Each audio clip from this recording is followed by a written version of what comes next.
Unrivaled has announced 34 of 36 players. That's right, they did not announce the final 2 players in Unrivaled. However, we did get team selections with 2 wildcard spots factored in. You would have to think the coaches had some type of inside information that they did not make known for the camera. I just got finished watching the 22-minute video of the selections, and it seemed pretty produced. It wasn't like, we were getting true behind the scenes footage for me.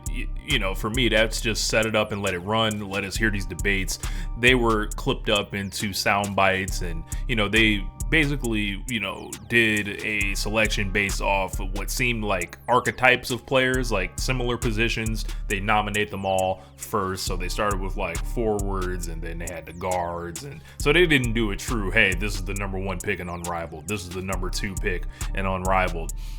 The coaches designed the teams without knowing who was going to coach each squad, and you would think that would make it pretty fair, but I think at the end of the day, everyone has to have an idea about these 2 wildcard spots. And for me, 3 players come to mind.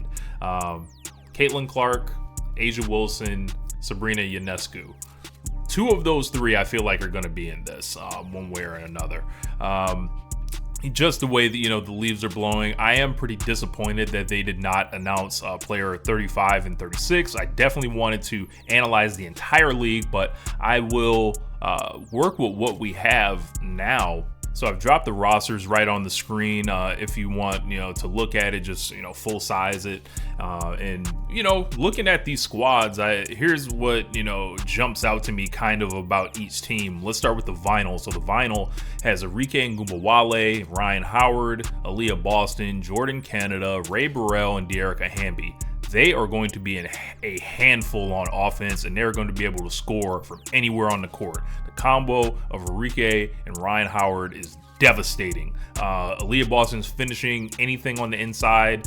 Canada's a good ball handler and defender.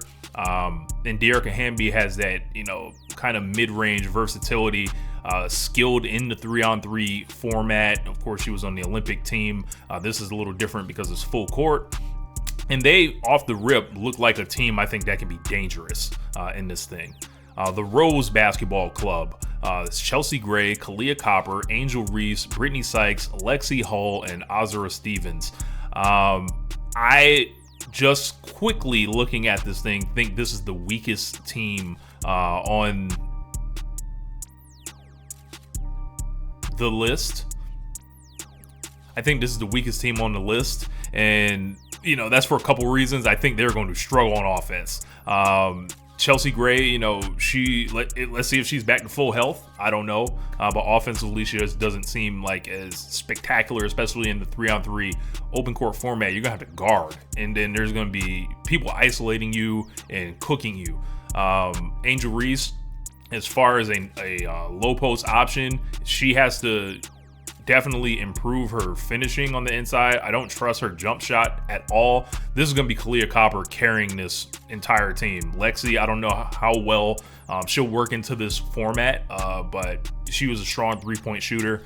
As far as like the Brittany Sykes and Azura Stevens, I haven't seen too much of their games, but just seeing, whoever set this one up, they should have moved like Angel Reese for like Nafisa Collier or something like that, or Angel Reese and swap her out for Alyssa Thomas. Put her with a lot of strong offensive players. Alyssa Thomas might have been a little bit more beneficial. Just make this team, Kalia Copper and Alyssa Thomas, and we gonna muck this thing up and get physical. And Chelsea Gray. So let's talk about the Miss Basketball Club. That's going to be Jewel Lloyd, Dejanay Carrington, Brianna Stewart, Courtney Vandersloot, Rakia Jackson, and Aaliyah Edwards. This is going to be a dangerous team as well. A lot of offensive skill from all, parts on the court. Jewel Lloyd can basically hit any shot on the court. Brianna Stewart, we know how she gets down. 3-level scorer. Rakia Jackson definitely is going to come in as probably their 4th best player. And do some damage offensively for whenever Dejanay Carrington doesn't have it, offensively. Her and Rakia Jackson, just sub them two in and out for each other. Offense, defense, they are going to be a problem. The Lunar Owls, they are the first team with a wild card spot on it. So trying to see who is there, I don't know. It's pretty incomplete. But we got Skylar Diggins-Smith, Alicia Gray from the Atlanta Dream, Nafisa Collier, Natasha Cloud, a wild card, and Shakira Austin. So Shakira Austin is 6'5". She's a center for the Washington Mystics, and she's by far the tallest player on this team. So with just her being the only big, you would think the wild card person has to be a big, or maybe a forward. I don't know. I think Alicia Gray and Nafisa Collier, that combo is going to be devastating. Skylar Diggins-Smith tends not to get along with people, so that's going to be interesting. She's on Nafisa Collier's team, who I don't think Nafisa Collier is going to take any crap. So that's going to be something to watch. I can't incomplete for this one. I don't know how they will fare.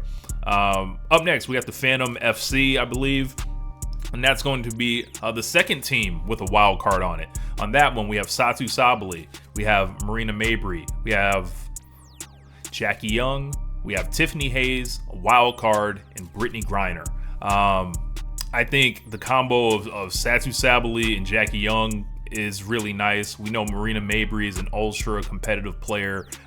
Even though sometimes she's outmatched, she can still score with anybody, which is kind of great for this format because she's going to get tons of wide open looks. Brittany Griner, I think she's going to struggle in this format. People are going to put her in screen and roll and abuse her, and she's just going to have to hope her length is able to cause disruptions for the offensive player. But they have a wild card as well, and they've got a lot of bigs. For me, this would be a guard for me. I would probably predict the Phantom, if you're talking about a Sabrina, if you're talking about a Caitlin, they would slip in real nice on this squad right here. And then our final team, the Laces. Now this team looks like they have a lot of unique players that I like individually. Seeing them as a team, I don't know how it's gonna go. There's Kelsey Plum from the Las Vegas Aces, Kayla McBride, Dog. We already know how she gets down. Saw the WNBA finals.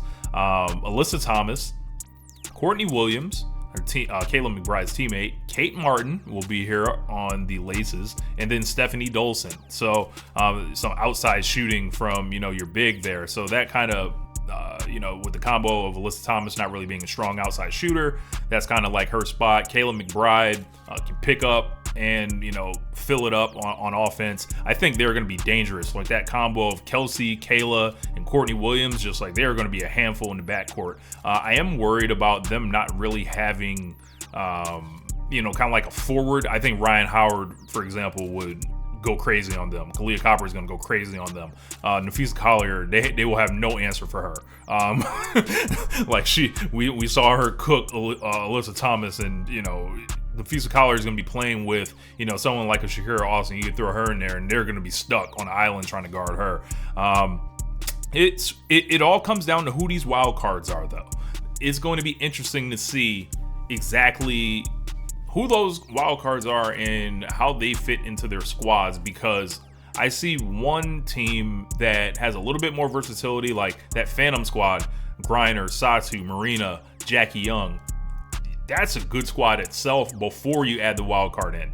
I feel like the Lunar Owls, who's the Nafisa Collier team with the wild card, they have three strong pieces to start with. And then Natasha Cloud is a good player, but just not on that level, I would say. But overall, Unrivaled is off to a nice start. To see the league get the teams rolling out there, start trying to get these identities going. And we got the coaches. We'll talk about the coaches in another video. Who's going to be coaching these teams. I would feel more comfortable with that once the wild cards are revealed. I don't know when the wild cards are going to be revealed. I'm quite frustrated that the wild cards are not revealed already. But who do you think the wild cards are? So my name is Rich. I'm up out of here. Peace. One lifetime.